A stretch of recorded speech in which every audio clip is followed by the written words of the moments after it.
주님께서 이 시간 우리와 함께 하시며 말씀 앞에 서게 하심을 감사를 드립니다. 하나님의 귀하신 은혜가 우리 가슴에 가득 채워질 수 있도록 인도하여 주시옵소서.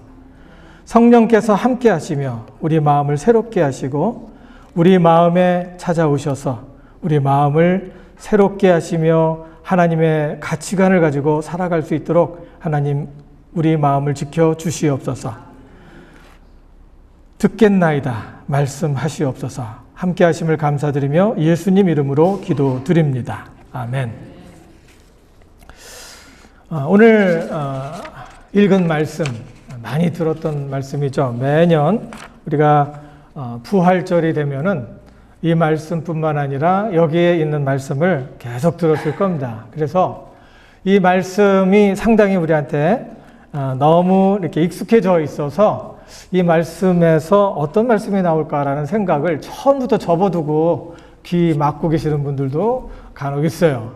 근데 오늘 하나님께서 우리에게 귀한 기회를 주시고 이 말씀을 통해서 말씀하실 때 우리 말씀을 통해서 하나님께서 우리에게 지시한 것을 생각나게 하시고 살아가게 하시는 줄을 믿습니다. 마음을 열고 하나님께서 우리에게 해주시는 음성을 들을 수 있기를 간절히 바랍니다. 특별히 오늘 이 말씀은요, 누가복음에 예수님 십자가에 돌아가신 후에 첫 번째 사건에 대해서 이야기를 하고 있는 겁니다. 여기 보면 그림이 있죠, 지금. 여자분들이 나오는데 지금 성경에 지금 그 예수님이 부활하신 안식 구천날 부활하신 그 상황에 여자가 몇 명 찾아갔다고 얘기를 하고 있죠? 3명? 보통 이제 3명이라고 해요. 근데 여기는 아예 모르는가 봐요. 3명인지 모르는 것 같아요. 그리고 전혀 이게 새로운 것이 아닐 것 같아서 저도 재미가 없는데 여기 보면은 3사람의 이름이 나오고 여자들이라고 이야기를 하고 있습니다. 여자들이 왔다라고 이야기를 하고 있어요. 이렇게 보면은 저기에 그림이 있죠? 여자가 몇 명 있어요? 4명이 있죠? 일부러 한 사람을 더 그린 것 같아요. 보통 3사람을 그리는데 3사람이라고 생각하는데 한 사람을 더 그려서 여자들이라는 것을 표현하고 있는 것 같아요. 이 여자들이 어떤 여자들이냐? 우리 주보를 좀 보실까요, 한번? 우리 주보에 보면은요, 누가복음 8장 1절 3절, 첫 번째 패러그래프 누가복음 24장 1절에서 10절이 나오고 그 다음에 두 번째가 누가복음 8장 1절에서 3절까지 나옵니다. 한번 같이 읽어볼까요? 이에 예수께서 각 성과 촌에 두루 다니시며 하나님의 나라를 반포하시며 그 복음을 전하실새 12 제자가 함께하였고 또한 악귀를 쫓아내심과 병 고침을 받은 어떤 여자들 곧 7 귀신이 나간 자 막달라인이라 하는 마리아와 헤롯의 청지기 구사의 아내 요한나와 또 수산나와 다른 여러 여자가 함께하여 자기들을 저희로 섬기더라. 얘기하고 있죠. 그리고 한번 10절에 누가복음 24장 10절 그 위에 한번 읽어볼까요? 요거는 이제 그 무덤에 찾아왔던 여인들을 그대로 묘사하고 있습니다. 이 여자들은 막달라 마리아와 요한나와 야고보의 모친 마리아라. 또 저희와 함께한 다른 여자들도 이것들을 사도들에게 고하니라. 여기 이렇게 보면은 3사람의 이름이 나오고 다른 여자들이라고 나왔는데 왜 이렇게 표현을 했을까요? 다른 여자들도 이름을 넣어야죠. 실족해갖고 이제 이분이 이제 예수님을 떠날지도 모르는데 이름이 나와야죠. 근데 성경에 기록하면서 많은 여자들 중에 3사람이 사람들에게 잘 알려져 있었던 사람입니다. 그래서 3사람을 여기다 기록을 했고 이 3사람에 대해서 성경 말씀 조금 전에 읽었던 누가복음 8장 1절에서 3절에 보니까 어떤 사람이었다라고 이야기를 하고 있죠. 그 여자들이 무엇을 했다라고 얘기를 하고 있죠? 누가복음 8장 3절에 보니까 여러 여자가 함께하여 자기들의 소유로 저를 섬겼더라. 저가 누굴까요? 예수님을 섬겼다는 겁니다. 그러니까 지금으로 얘기하면은 여선교회로 생각을 해볼 수 있어요. 여자분들 하나님의 은혜를 받고 예수님의 은혜를 받고 여자분들이 팀을 이루어서 그 예수님과 예수님 혼자만 다녔어요? 안 그렇죠. 예수님의 제자들과 함께 다녔어요. 함께 다녔고 사람들이 모일 때마다 그 사람들의 먹는 것과 그리고 또 그 제자들과 또 제자들 중에 이제 집이 가까우니까 가는 사람도 있지만 예수님 같은 경우는 그 여자분들이 잠을 거기서 자게 한다든지 뭐 여러 가지 그 거처와 그 자원들을 해결해 줬던 분이죠. 이분들이 지금 무덤에 찾아온 겁니다. 이렇게 찾아왔는데 이 여자분들의 마음 어떨까요?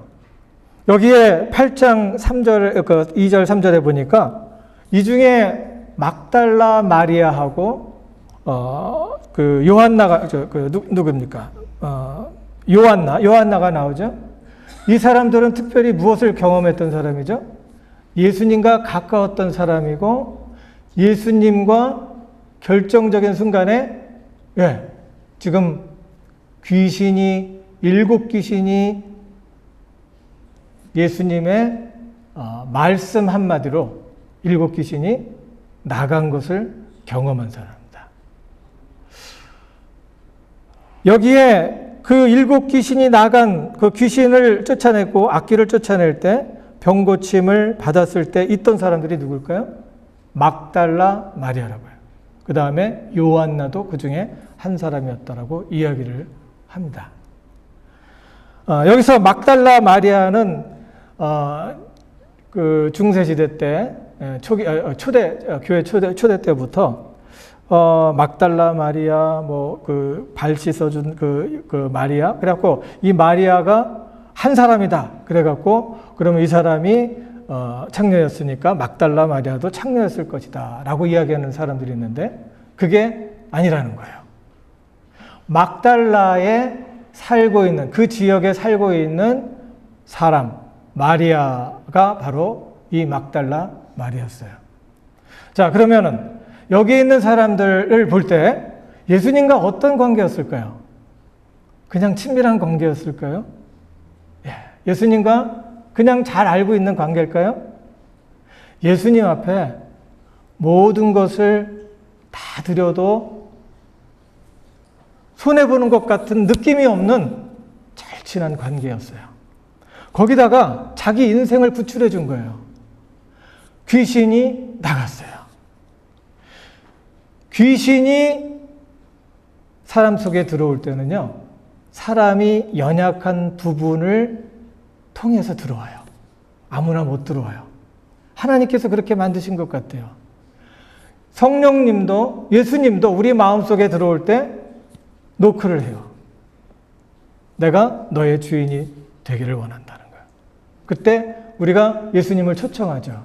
예수님, 나의 주님이 되십시오. 내가 주님을 따르겠습니다. 하면 성령으로 함께 하시면서 우리 가운데 우리를 붙잡아 주시고 영원까지 함께 하시며 동행하십니다. 사탄도 마음대로 못 들어와요. 근데 연약하고 힘들 때 정서적으로 이모셔널리 정서적으로 여러 가지 많은 안 좋은 것들, 불안한 것들이 많을 때에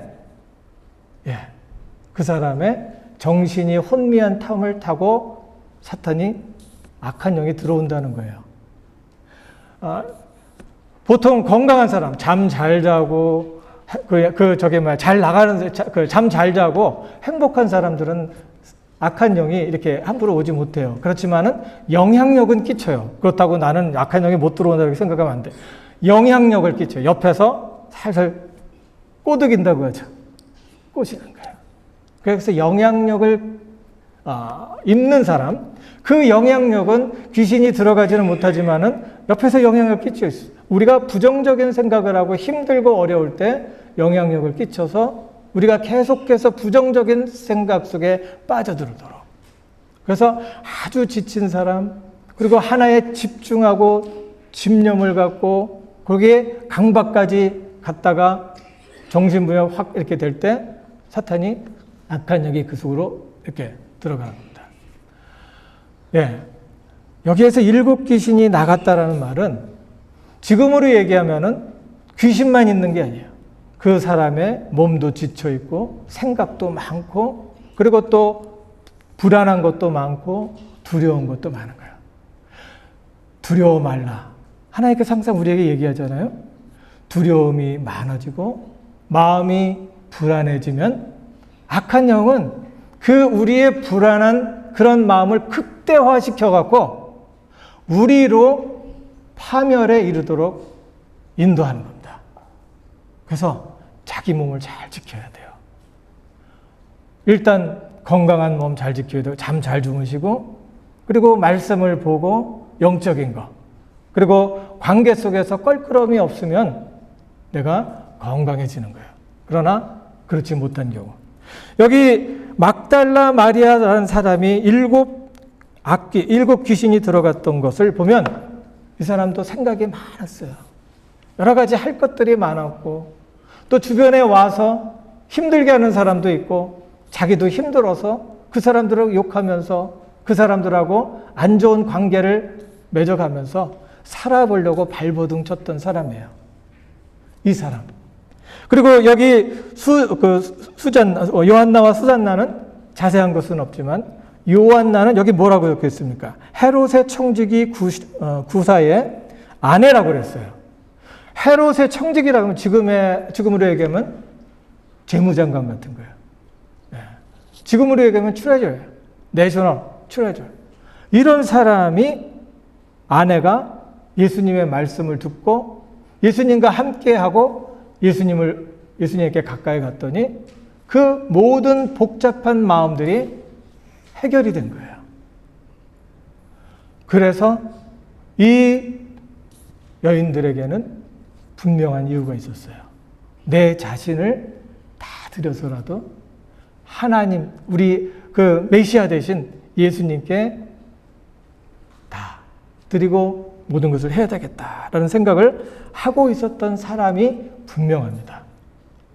그 밖에 다른 여인들도 그 당시에는 그 여자들을 얼마나 차별했는지도 몰라요.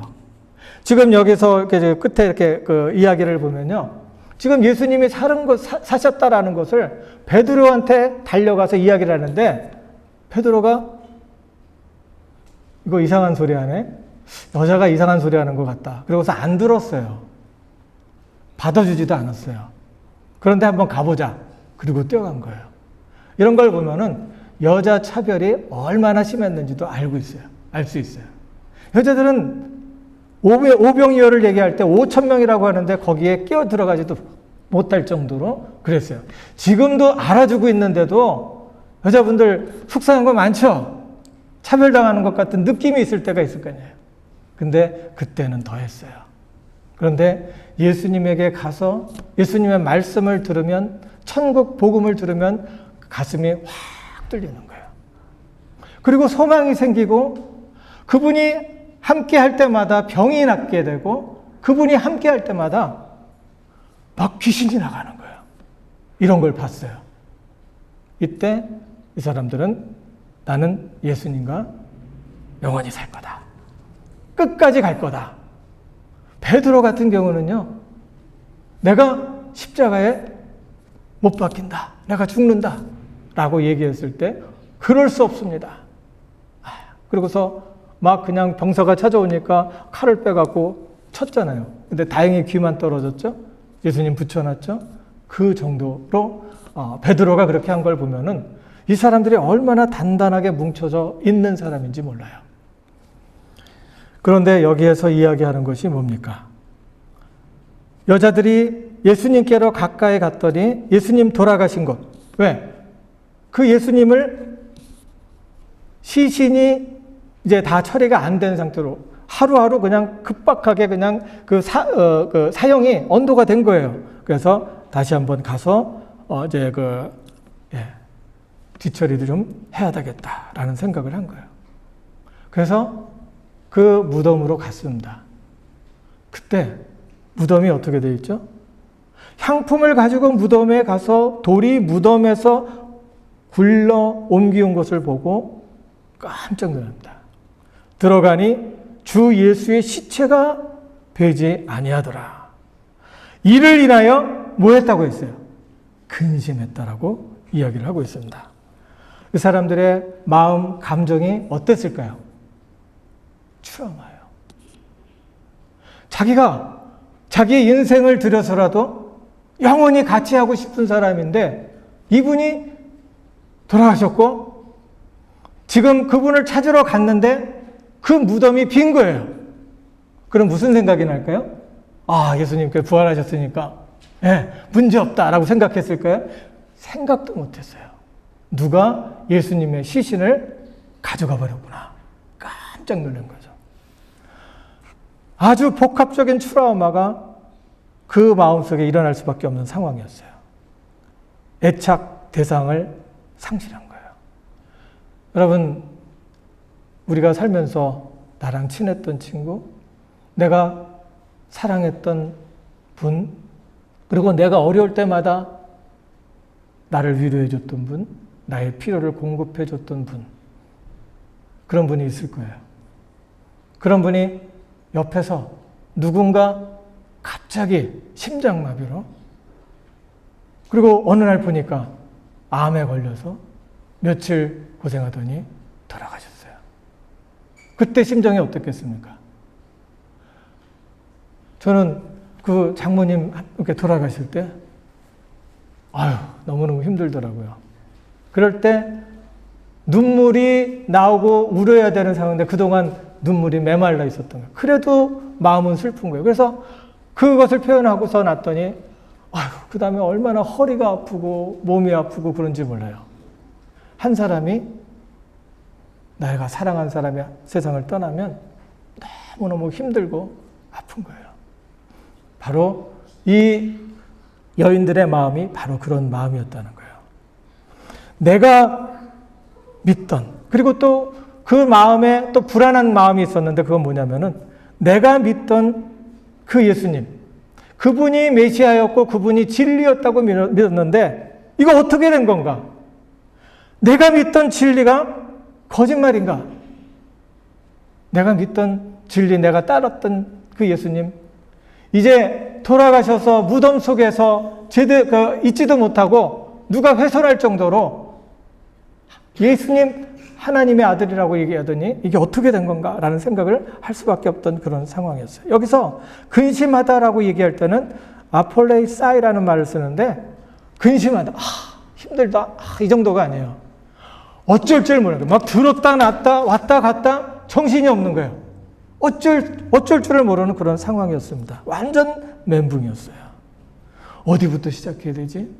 무엇부터 해야지? 내가 그렇게 믿었던 진리 예수님이, 그 선생님이 떠났으니. 우리도 그런 말씀을 통해서 그 사람들의 심정을 우리가 느껴볼 수 있는 겁니다. 그런데요, 이 여인들이 알아본 것이 있습니다. 하나님의 은혜로 천사들을 알아본 거예요. 그 옆에요, 예수님이 시신이 어떻게 될지 모르니까 병사를 놓고 지키라고 했어요. 근데 저게 그림을 자세히 보면은, 여기 그림 있죠? 자세히 보면 잘 안 보일지 모르겠어요. 누가 이렇게 사람이 지금 밑에 있어요. 누굴까요? 병사들이 저걸 자빠져 있다라고 얘기를 하는 거예요. 병사들이 누워 있어요. 병사들도 그 돌이 굴러가는데 굴러가는가 보다 정도로밖에 보이지 않았고, 하나님의 천사가 그 옆에 있었음에도 불구하고 저들은 천사를 볼 수가 없었던 것 같아요. 그리고 그 동산직이었던 사람들도 그것이 무슨 일이 일어났는지 전혀 알지 못했던 그때에 그 여인들의 눈을 뜨게 하셔서 천사들을 보게 하신 것 같아요. 사도 바울도 하나님의 목소리를 들었어요. 예수님의 목소리를 들었어요. 그런데 길 가던 중에 예수님의 목소리를 들었을 때 옆에 있는 사람이 무슨 소리가 났다라고만 들었지 무슨 소리인지 못 들었어요. 이 천사들도 그랬던 것 같아요. 천사들을 향해서 눈을 뜨게 하셨는데 그 천사가 이야기하는 소리를 듣고 놀란 겁니다. 무슨 소리입니까? 어찌하여 산자를 죽은 자 가운데서 찾느냐.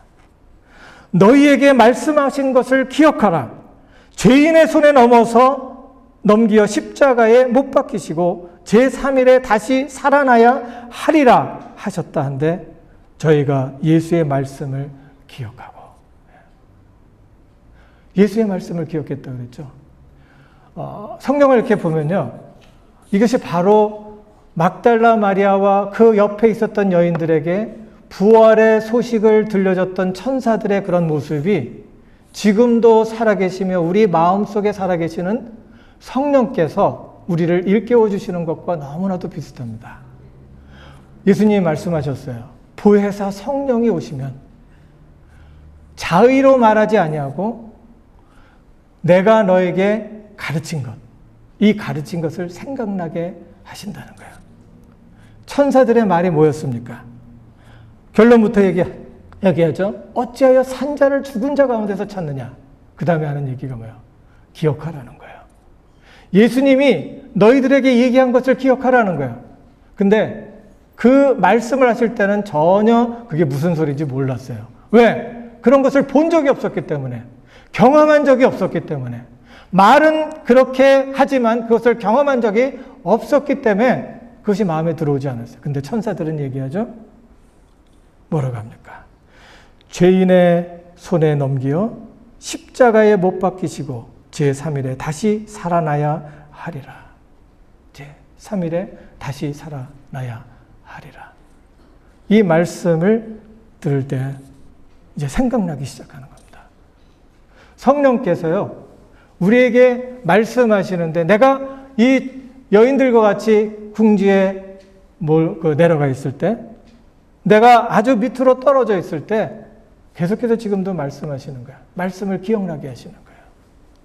내가 그 하나님의 말씀을 기억할 때 하나님께서 거기 계신 것을 믿으시기 바랍니다.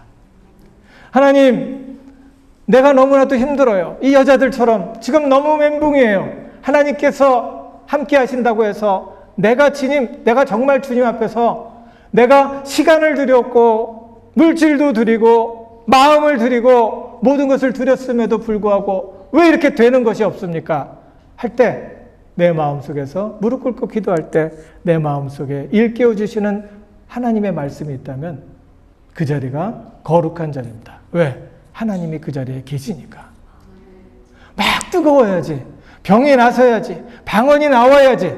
하나님이 그곳에 계신 게 아니라 하나님의 말씀이 생각날 때 그곳에서 우리에게 말씀하시며 그곳에서 나를 다시 일으키시는 줄을 믿습니다.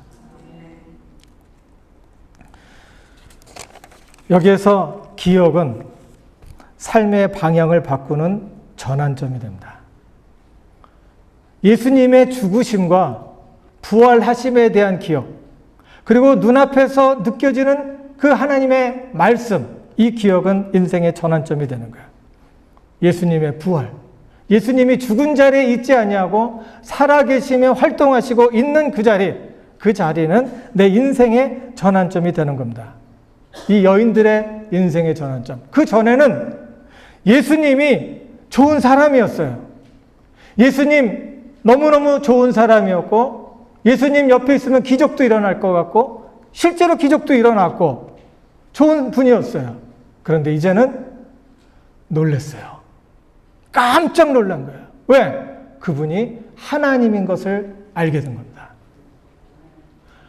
지금 이 자리에서 말씀이 선포되고 있어요. 지금 이 자리에 내가 만약에 오늘 주일을 지켜야 되니까 왔습니다. 네, 잘못된 거예요.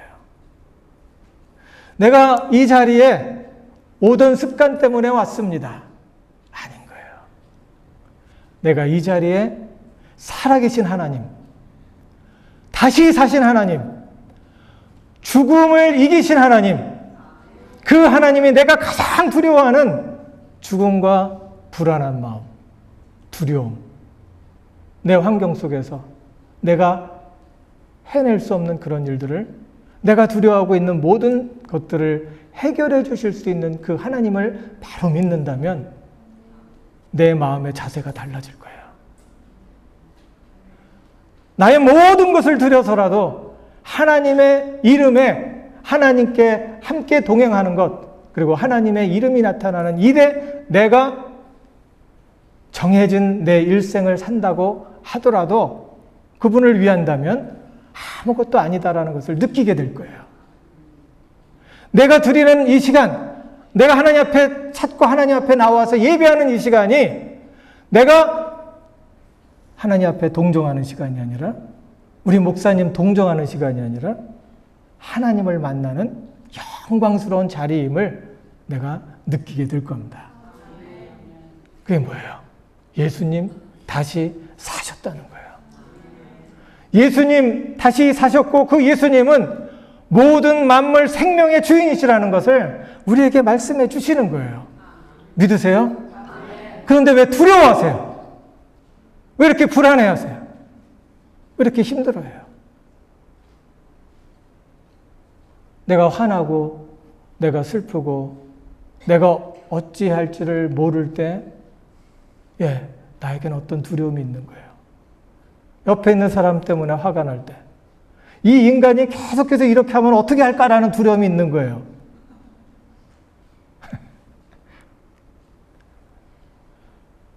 우리 옆에 우리 마음을 바도하는 사람들 상당히 많잖아요.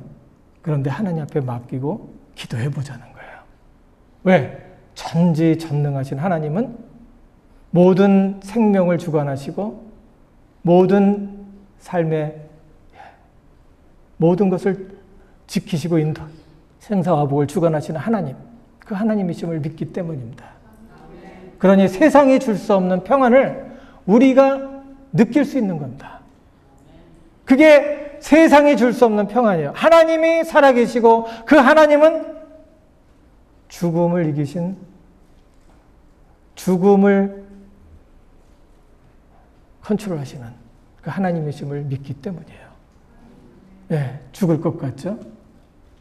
망가질 것 같죠? 나 혼자면 죽어요. 그러나 하나님을 믿고 의지하며 함께 갈 수 있기를 바랍니다. 우리는요, 거기 여인들과 같이, 여인들의 생각은 뭐였어요? 예수님은 그냥 인간과 인간 대 인간으로 주고받는 사이였어요. 우리 친구들 그렇잖아요. 주면 나한테 돌아오는 곳이 있고, 돌아오는 곳이 있으면 나도 주고, 그러면 재밌잖아요. 그런데 그런 정도밖에 안 됐어요. 그런데 죽으면 끝나는 사이로만 알고 있었어요. 그리고 기억 속에 남아있지만 더 이상은 없는 사이, 그분을 예수님으로 알았지만 이분들은 이제 예수님의 부활을 통해서 인생의 전환점을 맞이합니다. 죽음을 이기신 하나님, 나의 경배의 대상, 나의 동정의 대상이 아니라 나의 경배의 대상, 두려움의 대상, 그분이 된 거예요. 그러니 주님께 다시 돌아갈 수 있기를 바랍니다. 이게 회개예요. 막 울고 죄를 뿌리고 나 죽겠습니다, 죄송합니다, 눈물이 나와야지 회개가 아니라 내가 살아계신 하나님을 다시 알아보고 유턴을 해서 다시 돌아가는 것이 회개의 문자적인 뜻입니다. 돌아가는 거예요. 생각이 돌아가고 마음이 돌아가고 나의 삶이 돌아가는 거예요. 그러니 예배 드리는 시간, 하나님 앞에 나와 기도하는 시간, 얼마나 감사한 시간입니까? 누가 여러분 보고 24시간 교회에서 있으라고 그랬어요? 안 그랬잖아요. 가끔가라도 예배에서 예배 드리는 거 생명같이 여기고 하나님 앞에 나가면 하나님께서 우리를 일으키시는 거예요. 내가 너를 사랑한다. 두려워 말라. 놀라지 말라. 나는 너의 하나님이 됨이니라. 내가 너를 굳세게 하리라. 참으로 너를 도와주리라. 참으로 의로운 오른손으로 내가 너를 붙들리라 라고 얘기하신 하나님, 하나님은 사랑하면 사랑할수록 내 자존감이 올라가요. 자신감이 생기고 그래요. 근데 돈은 사랑하면 사랑할수록 어떻게 돼요? 열등감 생기죠. 예. 내가 지금 많은 것 같은데 더 많은 사람이 와서 내 앞에서 왔다 갔다 하면은 열등감 생기는 거예요. 비참한 거예요. 그런데 하나님은 사랑하면 사랑할수록 우리는 하나님 안에서 자존감이 올라가고 하나님 안에서 살아갈 수 있는 에너지를 얻게 되는 줄 믿습니다. 이 여인들이요, 예수님을 만났어요. 살아계신 하나님, 그 죽음을 이기신 그 하나님을 만났어요. 그때 그 마음속에 뜨거운 열정이 생겼어요. 그게 뭐였을까요? 아, 예수님 살아있는 그 소식을 다른 제자들에게 알려야 되겠다 라는 생각이에요. 그래서 막 쫓아가서 저들에게 알립니다. 죽음이 의미가 된 거예요. 그전에는 죽음이 나띵이었고 그 죽음은 자기를 죽이는, 그리고 그걸로 끝나는 것이었는데 죽음이 의미가 된 거예요. 아, 죽는다는 것은 육체로 죽지만은 영원하신 하나님, 생명을 주관하신 하나님과 영원히 가는 것이구나라는 것을 발견한 거예요. 이런 의미를 발견하고 고통의 의미를 발견하고, 그리고 이 사람들은 그 열정을 가지고 다른 사람들에게 예수님 살아나셨다라는 것을 전하러 가는 겁니다. 그게 바로 전도죠. 전도는 말로만 하는 게 아닙니다. 가슴으로 하는 겁니다. 무슨 가슴? 살아계신 하나님, 그 만난 하나님, 그 하나님 없으면 살 수 없습니다. 그 하나님 없으면 어떻게 살아갑니까? 그런 사람들 있잖아요. 친구가 없어갖고 외롭게 혼자 된 사람. 친구는 있는데 그 친구를 믿을 수 없어갖고 이리저리 피해 다니는 사람. 몸은 피곤하고 지치고 할 말은 많은데 마음껏 터놓을 수 있을 수 있는 사람이 없는 사람. 그리고 무릎 꿇고 절대적인 그 대상 하나님을 놓고서 자기의 문제를, 자기의 그 깊은 마음에 그 찢어지는 그런 마음을 토로할 수 있는 그런 절대자 하나님 없는 사람이 있잖아요. 그런 사람에게 마음을 전하는 겁니다. 이 여인들은 그런 열정을 가졌어요. 그분 살아나셨다는 거예요. 이 여인들은 귀신을 쫓는 예수님을 만났었죠. 마음의 모든 두려움, 공포에서 예수님을 만나 평안했었어요. 그렇지만 부활하신 예수님을 알아볼 때 그들은 확신을 갖게 됐습니다. 내가 하고 있는 것이 의미가 있구나. 이것이 아무것도 아닌 것이 아니라 하나님이 함께 하시니, 예수님께서 함께 하시니 내가 지금 가고 있는 모든 것들이 의미가 있구나라는 것을 느끼게 된 겁니다. 무엇이 두렵습니까? 죽음, 나고, 망함, 우리에게 죽음을 이기신 예수님이 있다는 것을 기억할 수 있기 바랍니다. 모든 두려움에 대한 해답을 주실 수 있는 분이 부활하신 예수 그리스도가 우리 가운데 있음을 믿으시기 바랍니다.